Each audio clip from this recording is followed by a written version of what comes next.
Mi vedete?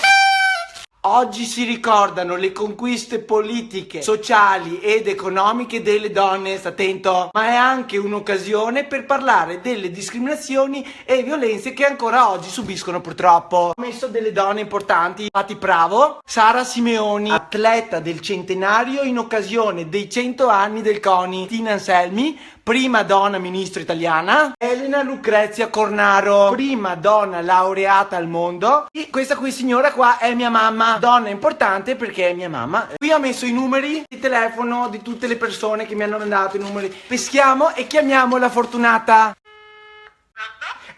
Auguri! Linda! Quale tra questi paesi è il migliore in cui vivere se si è una donna? Pakistan, Algeria, Danimarca. Danimarca.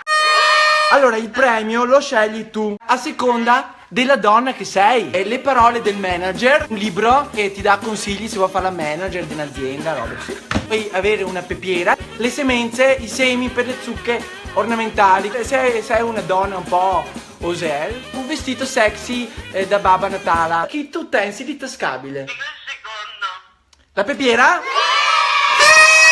E vi lascio con una frase che ho trovato molto bella. Vai Mona! How deep is your love?